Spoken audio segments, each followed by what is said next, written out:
Hi friends, thank you for taking time out of your week to spend a little with me. I appreciate you. This week we're discussing the case of the Wellnitz family, a case that went unsolved for a decade. So I ask you all to join me as we remember the Wellnitz family. Joseph Verl Wellnitz was born on October 15, 1942 in Louisville, Kentucky. From a young age, he always had compassion for animals. Joseph, also known as Joe, turned his love into a career becoming a veterinarian and opening his own clinic in Lexington, Kentucky. He married his wife, Elizabeth Preston, in 1979. Both Joseph and Elizabeth had previous marriages that ultimately didn't work out. Elizabeth, also known as Beth, was born on May 1, 1952 in Chicago, Illinois, to parents Mary and Leonard Preston. After marrying Joe, she became a member of the Union Presbyterian Church and the historian for the KVMA Auxiliary. Beth was previously married, and from this first marriage, she had 2 children, Dennis and Margaret. Dennis was born on April 22, 1972 in Kentucky, while Margaret Ann Wellnitz, also known as Meg, was born on March 10, 1974, also in Kentucky. After the couple's marriage in 1979, Joe adopted both of Beth's children and treated them as if they were his own. 2 years later, Joe and Beth decided to move from Lexington to a small, tight-knit community called Columbia, Kentucky. They purchased a farm that became not only their home, but their business as well. The Wellnitz family truly became pillars of the community. Joe was the kind-hearted doctor, while Beth was the friendly face of the clinic. The Wellnitzes would provide free services when residents were low on funds, and even rented out buildings on their property in exchange for work around the farm. According to the locals, they were just 2 of the best people, always smiling and providing a positive environment at their clinic. Joe and Beth loved each other as much as their community. They always laughed together and were described as perfect for each other. Their children, Dennis and Meg, were no different. Dennis was popular in school, and much like his father, he was also well-liked. He was an active member at the family's church and attended college at Somerset Community College. He also worked in town at the movie warehouse. While Meg, who was described as a lovable girl, attended Lexington Community College. The Wellnitz family were the ideal family unit.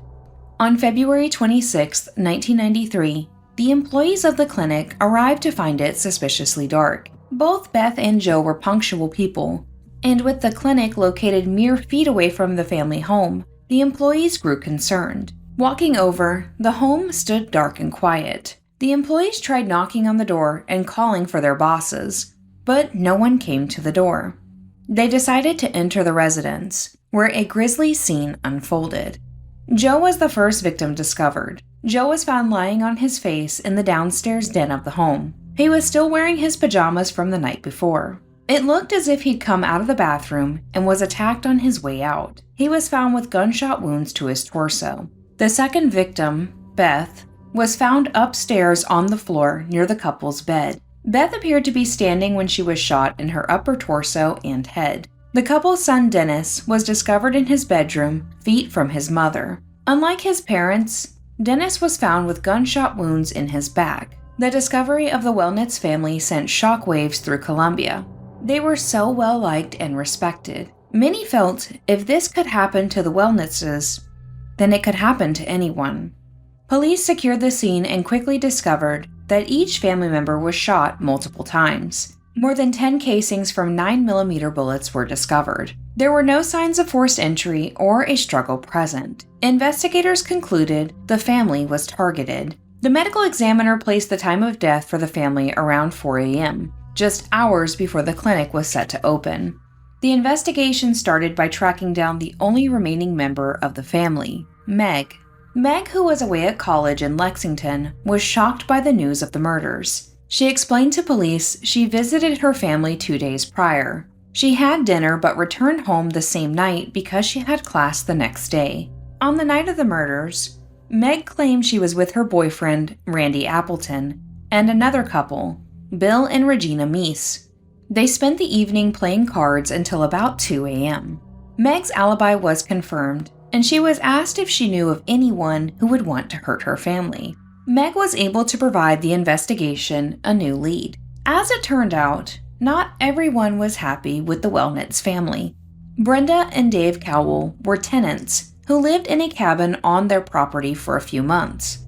Joe and Beth arranged for the Cowells to live rent-free in exchange for work around the farm.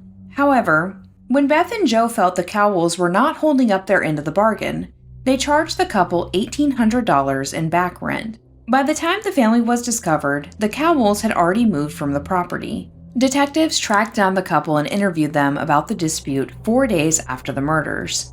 Brenda stated she had no hard feelings and the debt was worked out. When asked about where she was the night of the murders, Brenda confirmed she was at home, while Dave was working in Louisville at the time. Dave also denied having anything to do with the murders and felt the issue between them and the Wellnitz family was resolved. The Cowells stated despite the issues that occurred with them, they never wished any ill will on the family. Family members outside of Meg were consulted on this alleged dispute and confirmed that Joe and Beth made peace with their previous tenants. With this information, the Cowells were ruled out as suspects. Without any other suspects on the list, the business became the focus of the investigation. While many residents loved Joe and his services, detectives figured it could be possible that one disgruntled customer could exist. After a discussion with employees, it was confirmed there was one patient who had a bad experience. Jeremy Yarbury brought his dog in for an eye treatment. During this treatment, Jeremy's dog sadly became blind. Jeremy refused to pay for the services, so Joe filed a lawsuit against him to recoup the cost of the procedure performed. Jeremy was questioned in regards to the murders, and he stated that while he was angry with the outcome, he wouldn't kill someone over it. Jeremy claimed he was not capable of doing something so extreme. On the night of the murders, Jeremy was at home with his family, which was confirmed. He was also eliminated from the narrowing suspect list. The leads in the case continued to dry up, and detectives began to fear it was going cold. But just as hope was lost, a surprising call came in. A friend of the family who was preparing the house for sale contacted police when they noticed a rectangular indent in the carpet of the master bedroom closet. Detectives arrived taking measurements and pictures. They determined based on the information it was likely a small fire safe used to hold important documents. Nothing else was taken or disturbed in the house, so it seemed this safe was the motive all along. With the safe being tucked away in the closet, detectives reorganized their suspects. They determined that only those close to the family would have known of its existence. With the discovery of the missing safe, detectives obtained a copy of Joe's will to determine who would benefit from his death. In Joe's will, his estate was left to his wife, but if they both passed together, the estate was given to Beth's mother to help raise their children until they were of age. Since Meg was legally an adult, she was set to receive a sizable inheritance.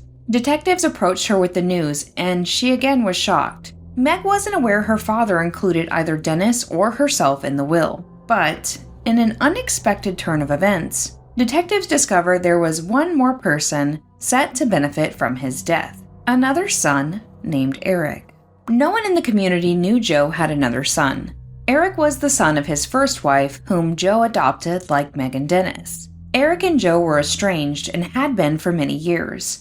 Despite this, he was still set to gain $250,000 from Joe's death, and for detectives, this felt like a plausible motive. Eric, who was 19 at the time, lived in Lexington. During his questioning, he confirmed that he had issues with Joe and the two were distant. Their relationship was described as non-existent because Eric felt he had been replaced. He was surprised to learn he was included in the will since the two didn't talk. Although he admitted he resented Joe, he said he wouldn't harm him. He hadn't really thought about Joe for quite some time. On February 26th, Eric claimed he was at work, then spent the night at a friend's house. Eric's alibi was confirmed and he was no longer considered a suspect. Although she seemed surprised by the news, detectives decided to take a closer look at Meg since she was also named in the will. They started to question her further about her relationship with her parents.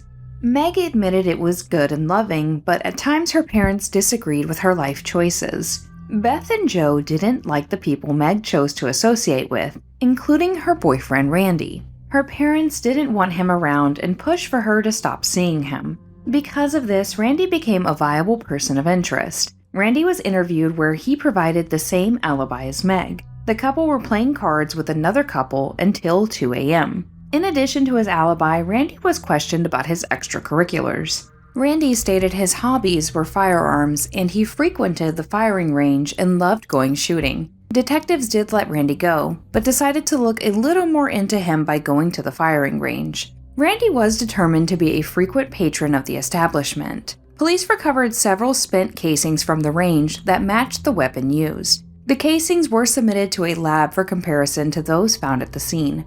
2 weeks later, the results determined that none were a match. Although Randy could not be connected to the crime, detectives were not ready to cross him off their list. In addition to Randy and Meg, the investigation turned its sights onto the other couple, Bill and Regina Meese. According to Meg and Randy, they spent the majority of their evening with the Meeses. Once Bill Meese was tracked down, he agreed to cooperate, but informed detectives that they could not speak to his wife. Bill corroborated Meg and Randy's alibi, and even agreed to have a polygraph test administered to prove he was not lying. Everything went fine during the test, until Bill was asked if he had any involvement in the murders of the Wellnitz family. Bill's mood flipped like a switch, and he immediately tore off all of the polygraph attachments and ended the test. He was angry with the detectives and stormed out, refusing to cooperate any further. His behavior was alarming. They knew he knew more than he was letting on. Detectives were forced to let Bill go due to a lack of evidence, despite how uneasy he made them. With no further information against Randy or Bill, the case went cold. Months after the murders, Meg and Eric sued Mutual Life Insurance Company of New York in order to collect the insurance money. The company stalled in distributing the funds due to the ongoing investigation. The court records show the case eventually settled in April of 1994, with $518,000 being distributed to the law firm to disperse the funds between Meg and Eric. Meg continued her studies at Lexington Community College and later transferred to the University of Kentucky for 2 months. She went on to marry Randy Appleton in 1995, but the relationship did not last. In 1997, the couple had a son named Gabriel. 5 months after the birth of Gabriel, they divorced. In the divorce, Randy revealed Meg had a trust fund worth $190,000, and that relatives gave her thousands of dollars in gifts. As for the Wellnitz family murders, the files sat in the police archives, collecting dust, with the hope that maybe one day, something would change. In 2002, the department decided to take another look at the unsolved case with fresh eyes. During this review of the suspects from nearly 10 years ago, they learned that not only had Meg and Randy divorced, but so had Bill and Regina. Back in 1993, police were unable to access Regina and realized this would be the perfect opportunity to get her side of the story. Detectives were able to track down Regina, who was willing to cooperate. Barely minutes into her interview, Regina claimed she knew who killed the Wellnitz family, and she had proof. But before providing the information, she wanted assurance she wouldn't be charged with anything in relation to the crime. With the promise of immunity from detectives, Regina complied and turned over the evidence. In her possession was Joe Wellnitz's fire safe. She explained the gunman gave it to her all those years ago, with the gunman being none other than her ex-husband, Bill Meese. William Meese, also known as Bill, was born on October 18, 1972. According to his defense, Bill had a difficult childhood coming from a broken home. His father was violent, and because of this, he didn't know him. Eventually, his mother left him with his grandmother when he was less than a year old. With his mother gone, Bill's grandmother adopted him and raised him as her own. When Bill was 12, his grandmother died, and his mother returned, moving him to Florida and raising him as his sister for 15 years. She discouraged him from creating social bonds with peers and kept him out of school. His mother was later diagnosed with mental and emotional problems, including schizophrenia. She often heard a voice urging her to kill others. She later confirmed she felt Bill suffered with the same issue, but he never admitted it. Bill dropped out of high school but later got his GED and attended Lexington Community College, where he met Meg Wellnitz. While in college, he worked odd jobs including lawn care and drove a taxi. He married Regina and became a father of 3 children. Regina explained they had their ups and downs as a couple, but he was a loving father. Bill controlled Regina during their marriage and even pressured her to not talk to the police about the Wellnitz family. Based on the measurements taken from the scene, the safe was confirmed to be the same one. Nothing of value was found inside. In addition to revealing Bill as the murderer, Regina dropped another bomb. Bill had planned to kill again.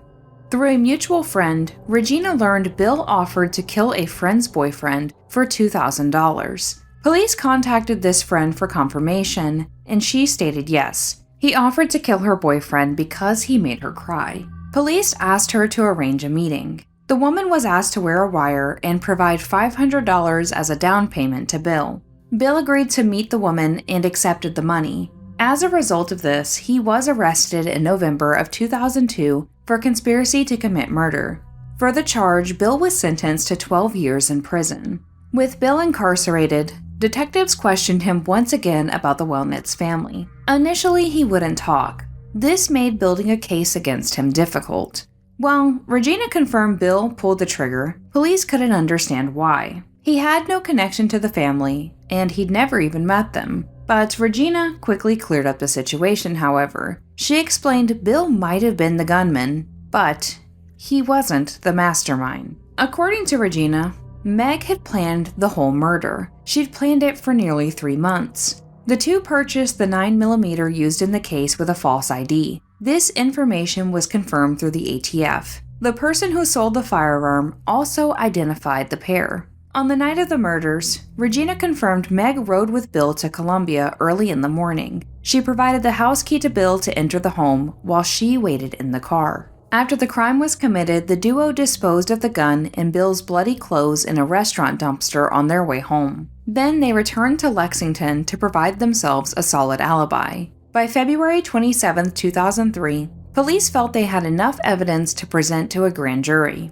Both Meg and Bill were charged with murder on February 28, 2003, nearly 10 years to the day of the murders. Bill was already in custody at the Fayette County Jail for his conspiracy to commit murder, while Meg was arrested at her home in Lexington, Kentucky. She was held in the Adair County Jail and wouldn't comment on the crime. In the weeks leading up to her arrest, detectives tried many times to speak to Meg, but were met with roadblocks every time. She dodged their calls and brought up her lawyer. She refused any line of questioning. When police arrived at her house with a warrant, she was in shock, but continued to maintain her innocence. When news of Meg's arrest reached Bill, he decided he was ready to talk. During a taped interview, Bill confirmed Meg's involvement and explained she planned the whole thing. Meg knew she was set to inherit a large sum of money, and for his involvement, Bill would receive a 10% payout. He also confirmed the story Regina provided, stating Meg gave him the key and stayed in the car. He walked in on Joe coming out of the bathroom. Joe tried to rush him, but Bill fired and continued to do so until he fell. He headed upstairs where he found Beth next to the bed and fired at her. Down the hall, he entered Dennis's room. Dennis was on the bed, so he shot him. Bill claimed he kept firing until he emptied his clip, but when Dennis was still sitting up, he reloaded and told him to get on the floor. Dennis complied with the orders, while Bill responded by walking up and shooting him multiple times in the back. Bill then grabbed the safe and left the home. The two of them returned to Lexington around 6:30 in the morning. When Meg was confronted with Bill's confession, she finally cracked and provided her own statement. She replayed the same series of events, but the police noticed a lack of remorse in her retelling. Bill Meese was charged with 3 counts of murder, complicity to commit murder, 1 count of robbery, 1 count of burglary, and 1 count of complicity in both. Meg Wellnitz Appleton was charged with 3 counts of conspiracy to commit murder, 1 count of robbery, 1 count of burglary, and 1 count of complicity in both. Prosecution planned to seek the death penalty in both cases. Initially, Bill pleaded guilty to all charges against him in 2004, but withdrew his plea in 2005 due to a conflict with his court-appointed attorneys. Recanting his statement provided Bill with new counsel and what he felt was a fair trial. Although Bill received this new trial, his confessions came back to haunt him. His taped confessions were played for the jury. Bill claimed his confession was a lie and he was being truthful now about his innocence. The defense tried to use Bill's rough upbringing to urge the jury to show mercy. They claimed Bill was a hard worker and a respectful prisoner, and felt at the very least he should be spared of the death penalty. However, the jury felt differently. In just under 2 hours, Bill was found guilty on all charges against him. During his sentencing, the jury denied the defense's suggestion of life without parole for 25 years in favor of the death penalty. According to them, his actions were cold and calculated. His actions against the Wellnitz family were in line with the death penalty. Bill Meese was given 3 death sentences, plus 40 years on the robbery charges on November 9th of 2006. Meg Wellnitz pleaded guilty to the charges against her in 2005. For her part in the crime, Meg was sentenced to 25 years to life without the possibility of parole. Meg was taken to the Kentucky Correctional Institute for Women in Payway Valley. During an interview in 2008, Meg claimed she pleaded guilty, but said she was forced into a confession and felt like she had no other choice. She served 8 years of her sentence before she was found dead in her cell on February 13, 2014. She was found by staff members around 7 a.m. After an investigation, it was determined Meg took her own life. No additional information was released by the Department of Corrections. Funeral services for Joe, Beth, and Dennis were held on March 2, 1993 at the Christ Church Cathedral. They were laid to rest at the Lexington Cemetery in Columbia, Kentucky. Meg was also buried here after her death in 2014. The family vet clinic was purchased by Dana and Steve King sometime after the murders and appears to be running still today. Bill is currently serving his sentence at the Kentucky State Penitentiary. Hi friends, thank you so much for watching. As always, I'm interested in hearing your thoughts, so leave them below and we can chat about this case. If you found this to be informative, please consider giving the video a thumbs up to let YouTube know you want more from me. And lastly, if you're not subscribed yet, you should, because we would love to have you under the ash tree. I just want to put a reminder out there that I am still accepting submissions for the viewer Halloween video. I'll probably continue to take stories until the week before Halloween to give myself time to record and edit. So if you have a story of true crime, paranormal, weird encounters, etc. that you want on the platform, I'm your gal. Until then, we will have more videos in between. I'm trying to get myself on a regular schedule, but as many of you know, YouTube is not my full-time gig, and sometimes life is just lifing. But as always, I appreciate your support, your kindness, and your patience. But for now, we must part ways. So stay safe out there, and as always, I will see you in the next one. Bye, friends.